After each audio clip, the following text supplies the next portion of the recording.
Hola, buenos días. Espero que se encuentren bien de salud y que sus familias también. Les envío este video para aclarar lo que ya le había planteado la semana pasada.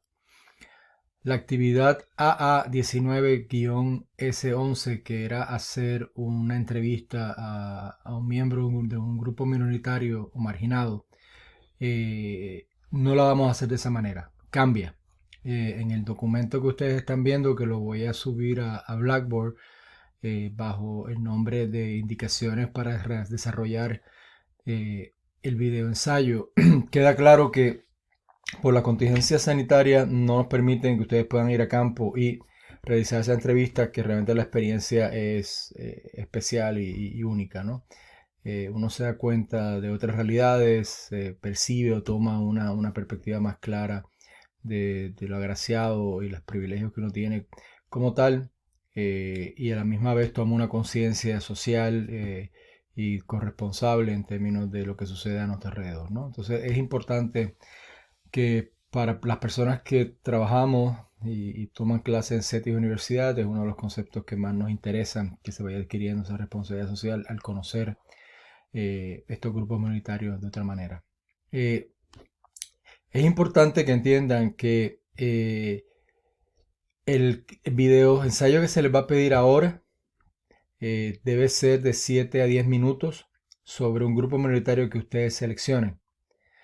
No pasa nada si entre ustedes hay duplicidad de grupos minoritarios, así que eso es importante. El video será solamente basado en revisión de literatura sobre el grupo minoritario seleccionado. Y dentro del video, ¿qué es lo que a nosotros nos interesa que ustedes expliquen? Principalmente, ¿qué ustedes entienden basado en las lecturas que tuvimos en esta parte sobre la idea y la concepción de grupo minoritario? Segundo, explicar al grupo minoritario que ustedes seleccionaron. La primera es, esto es lo que yo entiendo por grupo minoritario. La B sería, ok, de esta idea que hay sobre el grupo minoritario y lo que la literatura me plantea, este fue el grupo que yo seleccioné, ¿no? Tercero, utilizar imágenes del internet que narren un poco los antecedentes y expliquen la situación actual de estos grupos, ¿entiendes? Un contexto histórico y actual de la situación. Y por último, es importante que hagan una reflexión sobre lo que ustedes han, la experiencia que fue esta investigación para poder hacer este video ensayo de 7 a 10 minutos. No pasa nada si el video se extiende a más de 10 minutos. Es simplemente un rango que yo les pongo para que ustedes más o menos vean qué es lo que se espera de ustedes. Importante que las fuentes de referencia que hayan utilizado aparezcan en el video. Deben ser de 3 a 4, pueden ser más. Y el video es una actividad individual. ¿Ok? Así que cada uno de ustedes la tiene que subir. ¿A dónde? Pues al foro que se tiene en la plataforma AA19-S11. Ahí es donde ustedes van a subir ese video. La fecha límite cambia. La fecha límite cambia para darle más espacio para que lo hagan. Se entregaría el lunes 13 de abril como tal. Eso es importante. Antes de entrar un poco más a aspectos administrativos del curso, yo creo que una de las cosas más importantes que yo siento que ustedes pueden desarrollar en este video es primero un poco comprender de dónde nacen estos grupos minoritarios. ¿Quién realmente determina que es un grupo minoritario o no lo es? Estas relaciones de poder, por ejemplo, en el caso de México y de América Latina, empieza desde el periodo de la colonia, con los peninsulares, luego eventualmente que venían y obviamente tomaban el control de la colonia, y eventualmente cómo esto se va a ir trasladando a distintas castas, que es un sistema de castas, casi lo que desarrolló aquí el Imperio Español en ese momento. Este tipo de segmentación social traía consigo a la misma vez recursos, poder y oportunidades o cierre de oportunidades como tal, ¿no? Obviamente los insulares, que eran los hijos de los peninsulares, obviamente tenían una mejor vida que un criollo que ya era hijo o quizás de un insular y un peninsular como tal. Entonces, esa estructura va a ir cambiando, pasando por los primeros grupos originarios, los indígenas, los afroamericanos, y como tal. Entonces, es importante que no nos quedamos solamente en la parte étnica. Hay grupos minoritarios que están relacionados con gente migrante en la actualidad. Eh, Esto es un aspecto fundamental. Como una persona puede estar dentro de una mayoría social en un país y por una crisis lo hace moverse hacia otro país y tu situación cambia completamente. No todas las minorías somos, pero no todos los migrantes somos minorías, sin duda alguna. Su profesor es un migrante, yo vengo de Puerto Rico, pero por mi preparación académica, por mi experiencia, por mi trasfondo sociocultural y económico, obviamente en México a mí no se me determina como una minoría en el tal migrante. Entonces aquí empieza a haber un poco de juego de cuándo se le pone una etiqueta a alguien de migrante, ¿no? Y como minoría también. Un ejemplo extraño en el caso de Puerto Rico, la relación que tenemos con los Estados Unidos. En Puerto Rico yo no estoy considerado minoría, porque la mayoría somos nacidos en Puerto Rico, pero en el momento en que yo me traslado a los Estados Unidos, como vengo de un grupo que históricamente ha sido marginado socialmente, como ha sido un grupo que venimos con un segundo idioma, ha sido un grupo que no es de la mayoría blanca en los Estados Unidos, se te pone esa etiqueta de minoría. Entonces hay que tener mucho cuidado con esa etiqueta como tal. Puede cambiar. Obviamente hay otro tipo de minorías como de orientación sexual y de género. Todas ellas las pueden revisar y todas ellas pudieran analizar las mismas.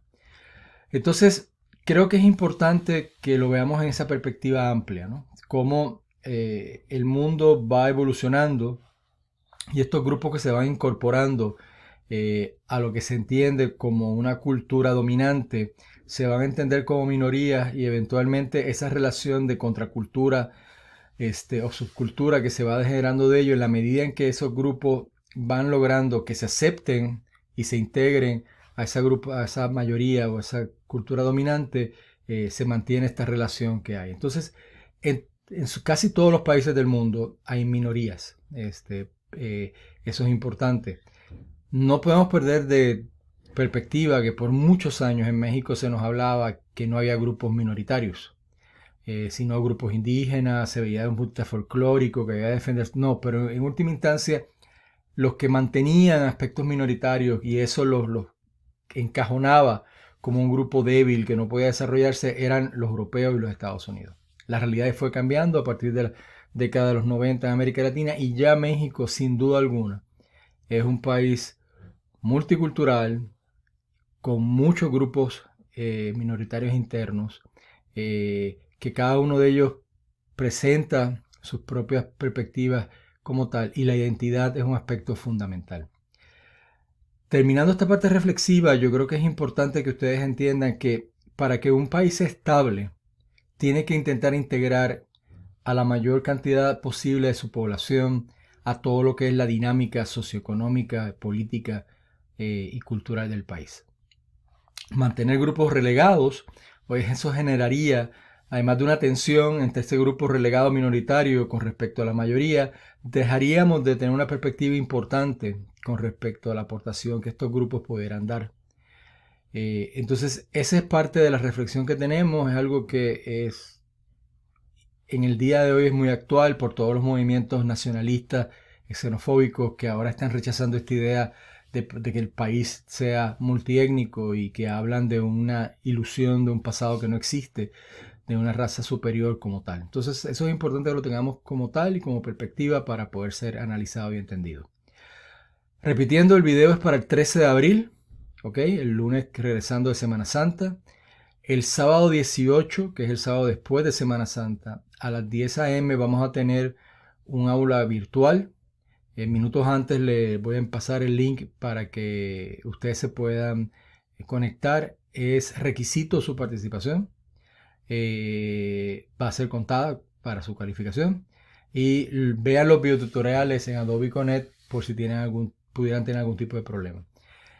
La sesión virtual normalmente sincrónica que yo utilizo, lo utilizo por varias cosas. Primero, para un poco encuadrar el curso en la etapa donde estamos, ver cómo ha sido su experiencia, si alguien tiene duda de lo que está sucediendo, alguna calificación o algo así, ahí nos ponemos en contacto para luego hablar de forma individual. Yo les recomiendo que revisen el resto del curso por si tienen alguna duda en términos de alguna actividad que se haga de aquí al final del semestre. Y es importante discutir sobre el trabajo final. Entonces no es como un midterm en términos del semestre para ver dónde estamos y hacia dónde seguimos, porque obviamente a partir del 18 ya estaríamos entrando en las últimas 6 a 7 semanas del semestre como tal. ¿Está bien?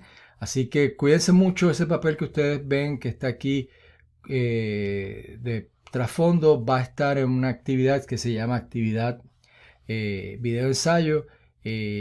Así que escuchen este video, mírenlo, analícenlo y si tienen alguna duda no tengan ningún tipo de temor de enviarme un correo o un WhatsApp. Ustedes tienen toda la información sobre cómo conectarse y yo estaría en la mejor disposición de intentar ayudarlos. ¿Ok? Cuídense mucho y manténganse saludables.